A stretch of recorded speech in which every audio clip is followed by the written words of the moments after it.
എൻ്റെ ചോദ്യം ഈ ഇലക്ഷനുമായിട്ട് ബന്ധപ്പെട്ട് ഒരു രാജ്യം ഒരു തെരഞ്ഞെടുപ്പ് എന്നുള്ള വിഷയത്തിൽ ഒരു ഉദാഹരണം പറയാനായിട്ട്, അതായത് 1987 കേരളത്തിൽ വന്ന ഗവൺമെൻറ്, ഇടതുപക്ഷ ഗവൺമെൻറ്, 87 മുതൽ 92 വരെ അതിന് കാലാവധി ഉണ്ടായിരുന്നു.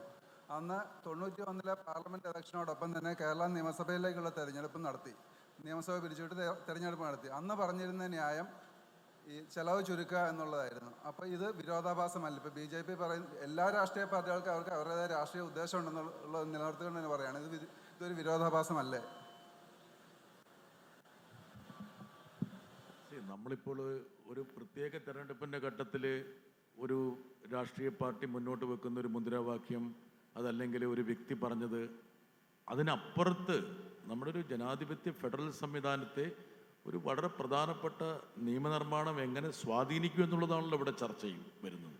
അപ്പോൾ അതാണല്ലോ ഏറ്റവും പ്രസക്തമായ കാര്യം. ഇതെന്ന് പറഞ്ഞാൽ നമ്മൾ മാത്രമല്ല, വരുന്ന ഒരുപാട് തലമുറകളെ സ്വാധീനിക്കുന്നൊരു വിഷയമല്ലേ ഇത്. അപ്പോൾ ഒരു പ്രത്യേക ഘട്ടത്തിൽ ഒരു രാഷ്ട്രീയ പാർട്ടി പറഞ്ഞ ഒരു കാര്യത്തെ വെച്ചുകൊണ്ട് നമ്മുടെ ഒരു നിയമനിർമ്മാണത്തെ എനിക്കെന്താണ് താങ്കൾ അങ്ങനെ ഒരു പരാമർശം നടത്തിയത് എൻ്റെ ശ്രദ്ധയിൽ വരുന്നിട്ടില്ല. സ്വാഭാവികമായിട്ടും അന്ന് ഞാൻ മനസ്സിലാക്കിയ ഇടതുപക്ഷത്തിൻ്റെ എല്ലാ ജില്ലാ പഞ്ചായത്തിലും ജില്ലാ കൗൺസിലിൽ വലിയ വിജയം നേടിയപ്പോൾ സ്വാഭാവികമായിട്ടും നേരത്തെ അഡ്വാൻസ് ചെയ്ത് കഴിഞ്ഞാൽ അതിൽ ഇടതുപക്ഷത്തിന് വിജയിക്കാമെന്നുള്ളൊരു തോന്നലിൽ നടത്തിയിരുന്നപ്പോഴാണ്. അപ്പോഴേക്കും ദേശീയ രാഷ്ട്രീയത്തിലെ സംഭവം രാജീവ് ഗാന്ധിയുടെ മരണം. അപ്പം നോക്കുക, പൊളിറ്റിക്കൽ സബ്സ്റ്റാൻറ്റീവായ ഇഷ്യൂവിൻ്റെ അപ്പുറത്ത് വൈകാരികമായ ഇഷ്യൂസാണ് തെരഞ്ഞെടുപ്പിനെ സ്വാധീനിക്കുന്നത് എന്നുള്ളത് അതിൽ നിന്നും വ്യക്തമായല്ലോ. ഇവിടെ ഞങ്ങൾ ഉന്നയിച്ച വാദഗതിയെ സാധൂകരിക്കുന്നതാണ് താങ്കൾ പറഞ്ഞ കാര്യം. അതെ, ജില്ലാ കൗൺസിൽ തെരഞ്ഞെടുപ്പിൽ മലപ്പുറം ഒഴികെയുള്ള 13 ജില്ലാ കൗൺസിലും ജയിച്ചപ്പോഴാണ് സത്യത്തിൽ LDF തെരഞ്ഞെടുപ്പ് ഒരു വർഷം മുമ്പേ പ്രഖ്യാപിച്ചത്. പക്ഷേ ഫലമെന്തായി? അവിടെയാണ് നമ്മൾ സൂചിപ്പിക്കുന്നത്, ജില്ലാ കൗൺസിലിലേക്കും പഞ്ചായത്തിലേക്കും പാർലമെന്റിലേക്കും ഒക്കെയുള്ള കാഴ്ചപ്പാട് വ്യത്യസ്തമാണ്. അത് പ്രേമചന്ദ്രൻ സാർ തിരിച്ചല്ലേ ഇപ്പൊ പഞ്ചായത്ത് തിരഞ്ഞെടുപ്പിലുള്ള സ്വാധീനം തിരിച്ച് പാർലമെന്റിലേക്ക് മാറി എന്നുള്ളല്ലേ ഇപ്പൊ കാണിക്കുന്നത്? അല്ലല്ല, അന്ന് ജില്ലാ കൗൺസിലിൽ ജയിച്ചു. രണ്ട് പാറ്റേൺ ആണ്, സംശയമില്ല. പാറ്റേൺ ആണെങ്കിലും അത് ക്രിസ്ക്രോസ് ചെയ്യാം. എന്താ കാരണം വെച്ചാൽ ദേശീയ രാഷ്ട്രീയത്തിലെ പ്രധാന വിഷയങ്ങൾ മാത്രം ക്യാമ്പയിനിൽ വരുമ്പോൾ സ്വാഭാവികമായിട്ട് സംസ്ഥാന വിഷയങ്ങൾ സമ്മർജ് ചെയ്യപ്പെടും. പിന്നെ ഈ ബില്ലിൻ്റെ വ്യവസ്ഥകളെക്കുറിച്ചുള്ളൊരു അന്തിമമായ രൂപമില്ല. ഒരുപാട് നിർദ്ദേശങ്ങൾ വെച്ചാൽ ഇത് നേരത്തെ പ്രേമേന്ദ്രൻ പറഞ്ഞു ഞാൻ പറഞ്ഞു, ഇത് ഒരു ജോയിൻറ്റ് പാർലമെൻ്ററി കമ്മിറ്റിയുടെ പരിഗണനയിലാണ്.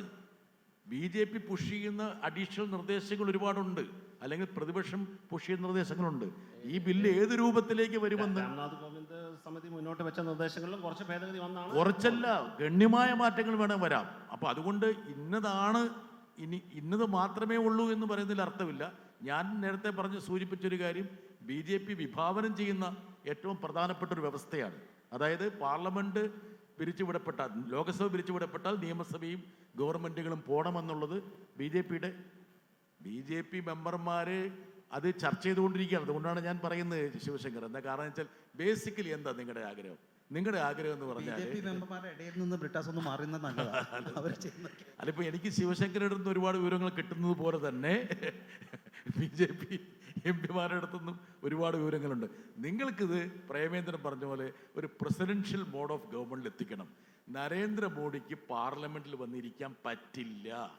ഇപ്പം പ്രധാനമന്ത്രി ആയിട്ട് പോലും ഇന്ത്യയുടെ ചരിത്രത്തിൽ പാർലമെൻറ്റിൽ ഏറ്റവും കുറച്ച് സമയം ചെലവഴിച്ച ഒരു പ്രധാനമന്ത്രി എന്നുള്ള ഒരു പദവിയുള്ളത് ആർക്കാണ്? നരേന്ദ്രമോദിക്ക്. ഇപ്പം ഇരിക്കുന്ന സമയം പോലും അദ്ദേഹത്തിന് ഇരിക്കാൻ പറ്റില്ല. അതിലേക്ക് രാജ്യം പോകണം എന്നുള്ളതിൻ്റെ ഒരു നിദാനമായിട്ടാണ് ഈ ഒരു സംഭവം വരുന്നത്. അത് നമ്മൾ മനസ്സിലാക്കേണ്ടതാണ്.